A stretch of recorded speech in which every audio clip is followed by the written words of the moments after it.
Բարև ձեզ հարգելի գործընկերներ, ուրախ եմ ձեզ տեսնելու համար։ Այսօրվա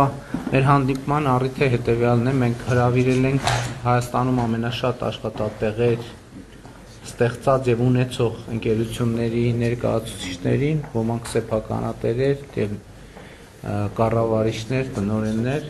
եւ ես նախ ուզում եմ շնորհակալություն հայտնել այդ գործառույթի համար, որը դուք իրականացնում եք, նաեւ այն պատճառով, որ ընկերությունները հիմնականում ես կարող եմ 2018 թվականից մինչև օրս ասել, արձագանքող են եղել եւ շարունակում են արձագանքող լինել կառավարության քաղաքականություններին, որտեղ հիմա մեր հիմնական ասելիքներից եւ ճիշտն ասած ընդգծումներից մեկն այն է, որ 2018 թվականից ի վեր Հայաստանում 288 հազար աշխատատեղ է ստեղծվել, բայց ակնհայտ է, որ այդ աշխատատեղերը մենք չենք ստեղծել, այդ աշխատատեղերը դուք եք ստեղծել։ Իհարկե կառավարության քաղաքականությունները նպաստել են դրան եւ միջավայր ենք նաեւ մենք որոշակի ստեղծել։ Իհարկե սկզբանե մենք շատ կենտրոնացած էինք այն հարցի վրա, թե ինչքան աշխատատեղ ստվերից պարզապես դուրս է եկել, ինչքան է զրոյից ստեղծվել, բայց հետո հասկացանք, որ այդ խոսակցությունը շատ խճճող է եւ այն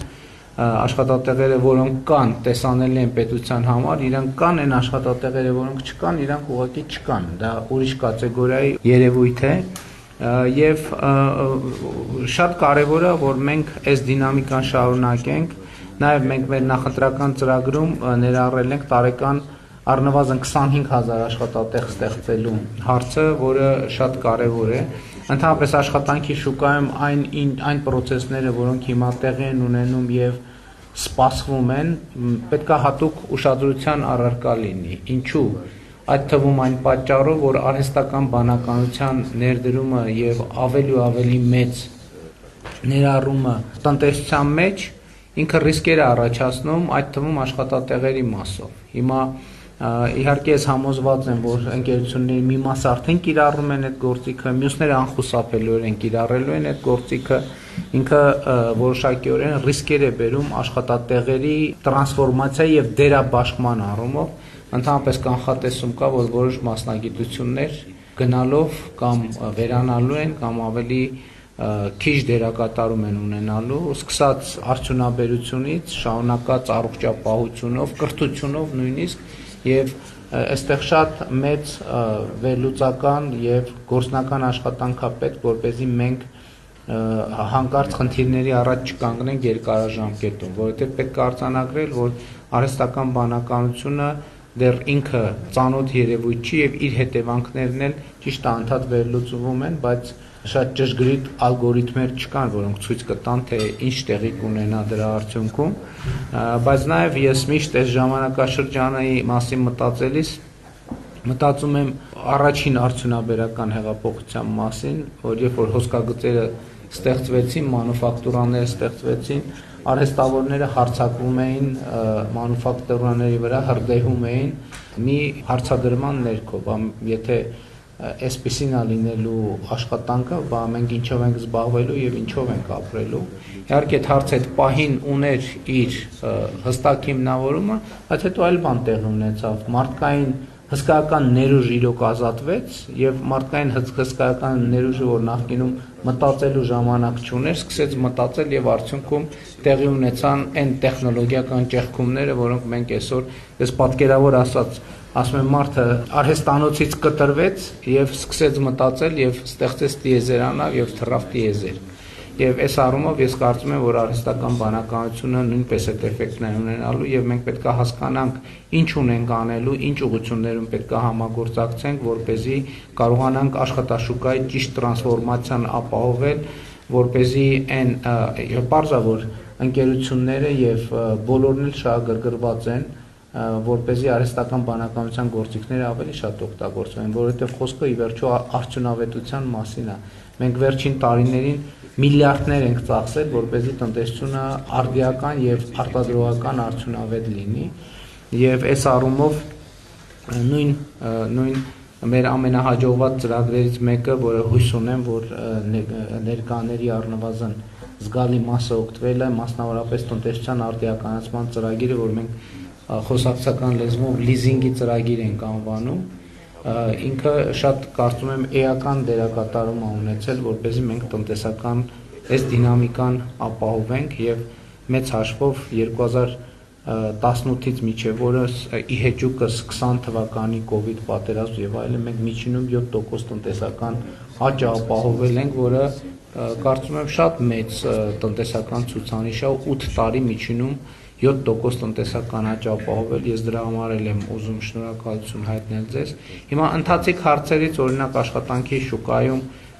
ես նաև որ վերջին ամսվա ընթացքում ավելի շատ եմ շփվում մարդկանց հետ, երկու առանցքային հարց կա, որ իմ կարծիքով այս օրերին շատ քննարկվում է։ Առաջին հարցը հետևյալն է, որ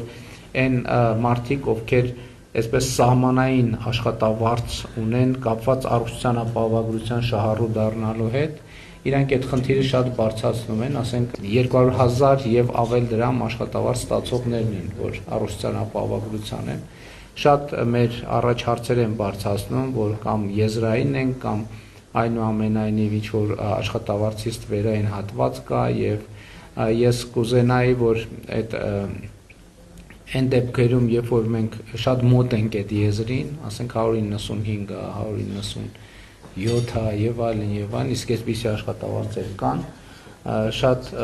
շնորհակալ կլինեինք, եթե եզրային վիճակները մեր հարգելի գործատուները մի քիչ ավելի ուշադիր լինեն, որովհետեւ մեզ համար անակնկալ ձևով առողջության ապահովության համակարգը բավականին լավ աշխատում է։ Մենք ճիշտն ասած, երբ որ ներդրում էինք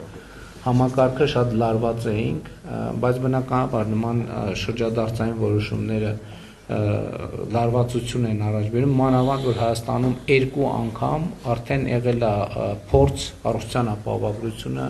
ներդնելու, 2 անգամ էլ օբյեկտիվ եւ սուբյեկտիվ պատճառներով չի ստացվել։ Հիմա արդեն առավել եւս առաջին երամսյակի արդյունքներով մենք համոզված ենք, որ համակարգը ներդրված է եւ այստեղ է, որ մեր հարգելի գործատուները շատ առանցքային դերակատարում ունեն, որովհետեւ դա ըստ էության համագործակցության մի նոր պլատֆորմա, որտեղ, բայց կարծում եմ, որ սա փոխադարձ հետաքրքրություն ներկայացնող հարց է, որտեղ առողջության ապահովագրություն նշանակում է ավելի առողջ աշխատողներ, ովքեր ավելի արտադրողական են իրենց աշխատանքի մեջ եւ ավելի լավ տրամադրություն ունեն հիմնարկներում եւ ավելի լավ տրամադրություն են ապահովում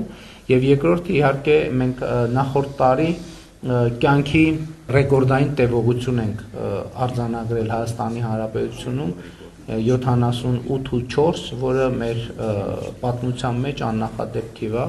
եւ բնականաբար մեր բնակչության թվի առումով եւ այլն դա շատ մեծ եւ էական գործոն է, որը մեր հիմնական նպատակներից մեկն է։ Մեր նպատակն է, որ մարդը երկար ապրի, բայց երկար ապրելու պայմաններում լավ ապրի, հնարավորինս լավ ապրի եւ նաեւ շատ կարեւոր եմ համարում, որ մենք առաջին անգամ մեր պատմության մեջ միջին կենսաթոշակը ավելին է, քան սպառողական զամբյուղը եւ շոշափելիորեն է ավելի եւ դա նույնպես տնտեսության եւ կառավարության համագործակցության արդյունքն է։ Երկրորդ խնդիրը, որը շատ բարձրաձայնվում է եւ ընդհանուր բանավեճերի տեղիք է տալիս քաղաքացիների եւ կառավարության ներկայացուցիչների միջեւ աշխատուժի ներհոսքն է Հայաստանի Հանրապետություն, որովհետև իհարկե մենք առիթ ունեցել ենք նաև առնվազն ներկաներից մի մասի հետ քննարկել այդ հարցը, որ մենք ունենք մի կողմից գործազրկության խնդիր, բայց մյուս կողմից համոզված եմ շատերդ ունենք նաև աշխատատեղերը լրացնելու խնդիր եւ անկեղծ ասած այս դիլեման հասկանալու հարցում կարծում եմ մենք ավելի ակտիվ հաղորդակցություն պետք է ունենանք, որովհետև ակնհայտ է, որ ես հիշում եմ տեղեր են եղել, երբ որ այցի ընթացքում իհարկե մենք այդ հարցերը քննարկում ենք, շոշափում ենք եւ սեփականատերը կամ տնօրենը ասել է, որ գիտեք ինչ ամեն ինչ հասկանում ենք, բայց մենք ստիպված ենք, ասենք օրինակ չգիտեմ 300-400 աշխատող հրավիրել դրսից, որովհետև մենք չենք կարողանում ներսում ներգրավել աշխատողներ։ Իհարկե մյուս կողմից հնչում է աշխատավարձից ցածր լինելու հետ կապված հասկանալի շեշտադրումը, բայց ես մեկը ասում եմ, ես չեմ հասկանում, ոնց է որ չաշխատելը ավելի շատ եկամուտ է բերում, քան աշխատելը նույնիսկ ցածր աշխատավարձով։ Եվ հետեւաբար հաջորդ հարցը, որը աշխատանքի շուկայի ոլորտում շատ մեր ուշադրությունը գրավում է այս հարցն է եւ իհարկե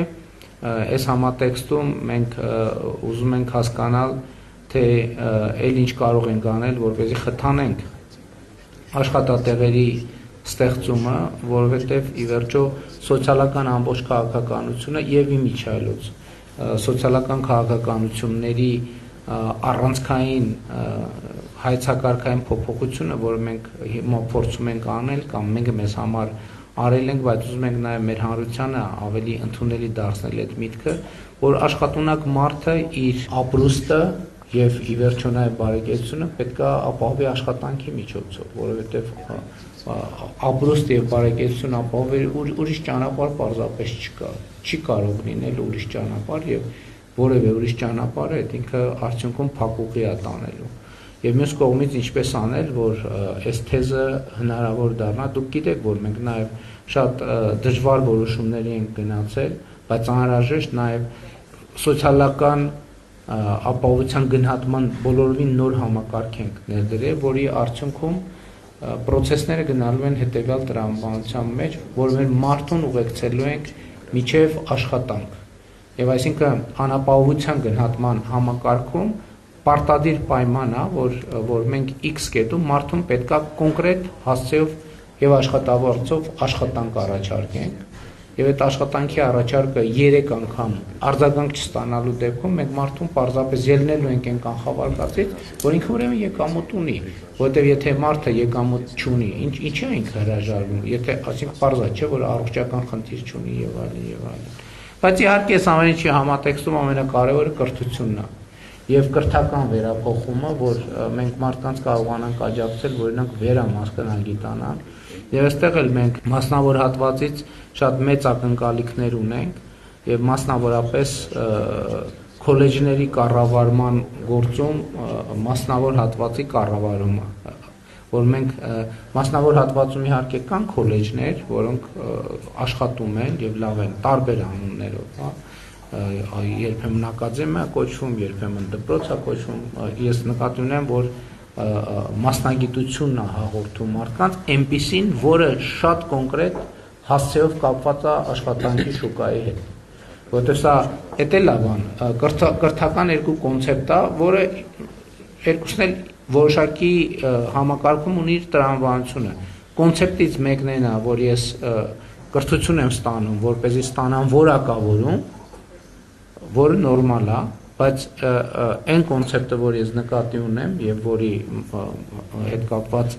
մասնավոր հատվածի աջակցությունը շատ կարեւոր է եւ համագործակցությունը, որ ես կրթություն եմ ստանում, որ կոնկրետ տեղում ընդունվեմ աշխատանքի։ Եվ այս պրակտիկան իմիջիայլոց շատ է կիրառվել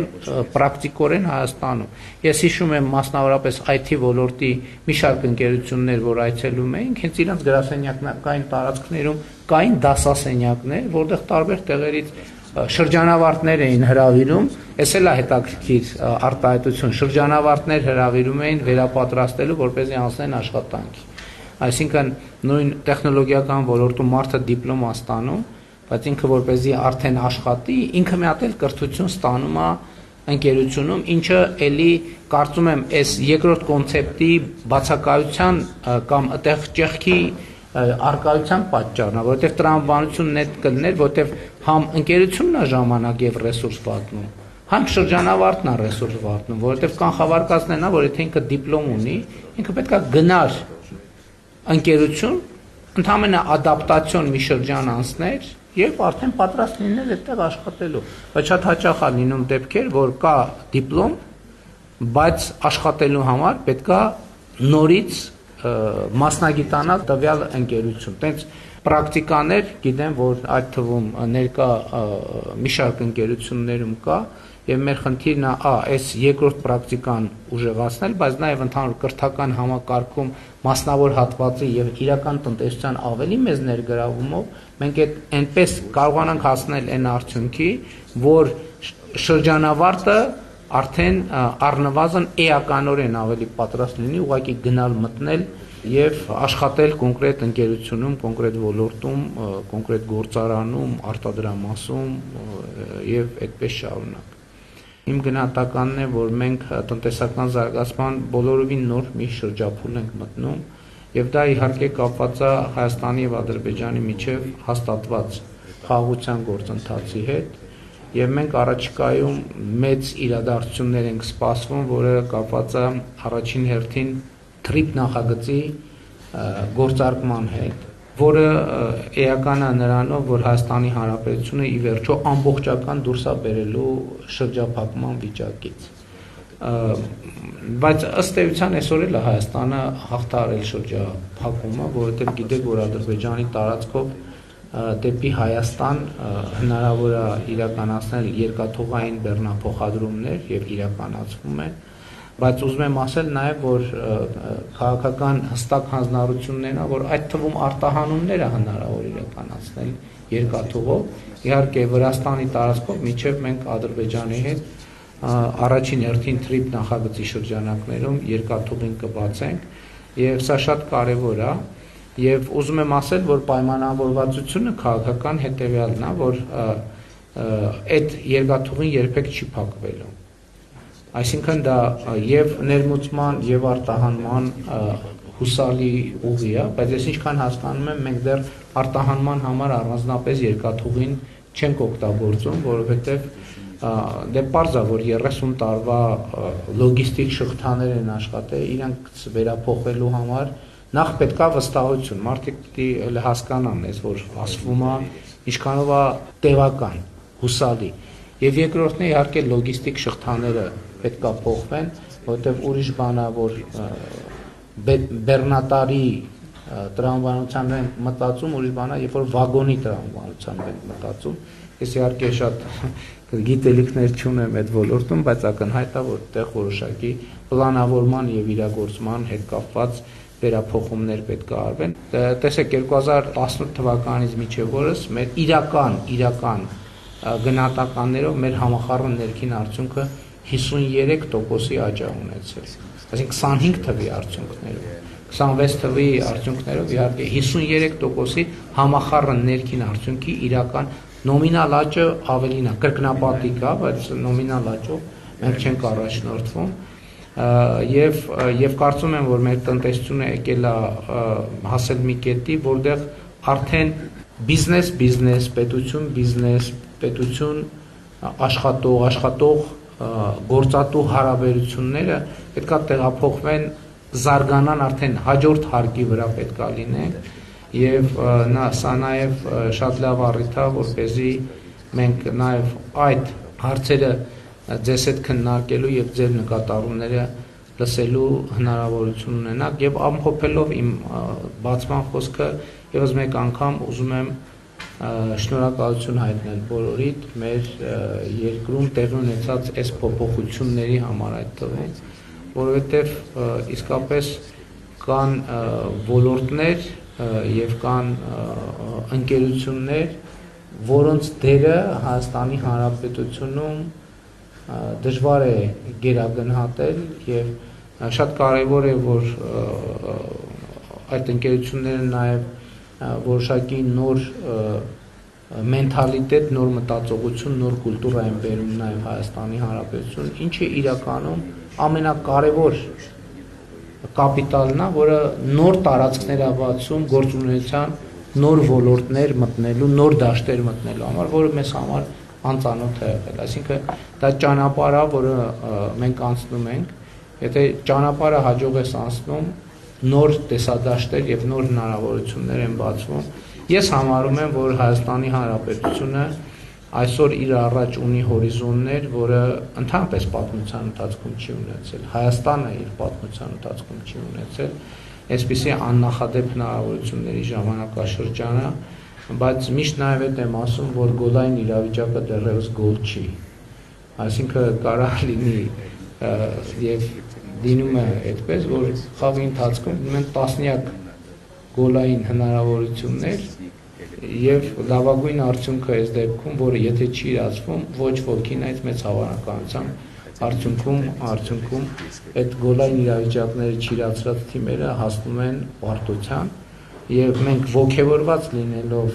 նրանով, ինչին այսօր մենք հասել ենք, այդ թվում մեր մտածողության եւ դիտանկյունների փոփոխության արդյունքում մենք հասկանում ենք նաեւ, որ գոլային իրավիճակները պետքա կարողանալ ստեղծել, բայց պետքա նաեւ իրացնել, որովհետեւ առանց դրանց իրացման էական չի։ Այսինքն համարյա գոլ չկա։ Այսինքն կա համարյա գոլ, բայց մեկը դա հաշվի մեջ որոշի բան չի փոխում։ Դա ընդհանրապես բերում է հիասթափություն եւ իմ հիմնական ուղերձը այն է, որ մենք գոլային իրավիճակը ստեղծել ենք, այդ թվում մեր տնտեսության համար մեզ հարկավոր է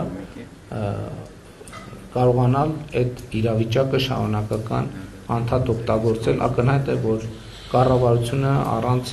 տնտեսության մեջ առանցքային դերակատարում ունեցողների եւ ընդհանրապես առանց տնտեսության իրական հատվածի դա չի կարող անել եւ ընդհանրապես այսօր շնորհակալություն հայտնելուց բացի ես ուզում եմ բոլորիդ ուշադրությունը հրավիրել այս իրավիճակի վրա եւ սա է ըստ էության իմ հիմնական ուղերձը։ Կրկին շնորհակալ եմ, որ մեր հրավերը ընդունել եք եւ այս խոսակցության հնարավորությունը ընձեռել եք։ Շնորհակալ եմ։